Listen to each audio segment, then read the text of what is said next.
আসসালামু আলাইকুম প্রিয় ভাই ও বোনেরা, কেমন আছেন? যে যেখানেই আছেন আলহামদুলিল্লাহ, আশা করি সবাই ভালো আছেন। তো এমন একটা জিনিস নিয়ে আজকে চলে আসলাম, সেটি হচ্ছে আমরা কিভাবে বানাবো। তা আমরা এভাবে বানালে কিন্তু সবার জিভে কি বলবো জল চলে এসে, জল বলে পানি চলে এসে, কে কে খেয়েছো আর কে কে এভাবে পছন্দ করো। আর হচ্ছে একটা মেশিনের সাহায্যে হচ্ছে একদম যদি গুঁড়ি গুঁড়ি করে ওইটা বানায়, ওটা কিন্তু আরও ভালো লাগে। তো এভাবেও কিন্তু ভালো লাগে।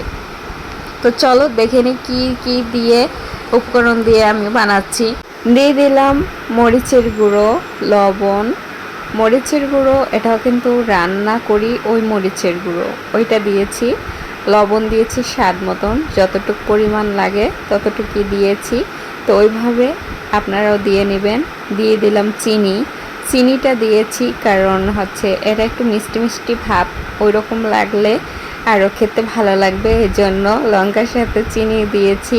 তো এভাবে আপনারা খেয়ে দেখবেন দুপুরবেলা। আর দিয়েছি কি সরিষার তেল, নিজের হাতে ভাঙানো সরিষার তেল। ওয়াও, কি বলবো, অসাধারণ লাগছিল, এত যে ভালো লাগছিল তা কি করে প্রকাশ করব। অনেক ভালো লাগছিল। তো আপনার ঘরে বসে এভাবে ট্রাই করে খেয়ে দেখতে পারেন, খুবই কিন্তু মজার হয়। আর যারা টক পছন্দ করে তাদের কাছে তো বলার কোনো ভাষাই নেই, অনেক ভালো লাগে।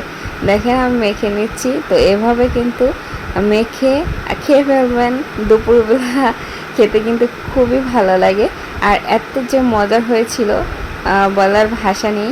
আর আমি হচ্ছে একটু টক কম পছন্দ করি, আর অনেকে হচ্ছে টকটা কিন্তু অনেক পছন্দ, এটা কিন্তু ডাল দিয়েও খেতে অনেক পছন্দ করে।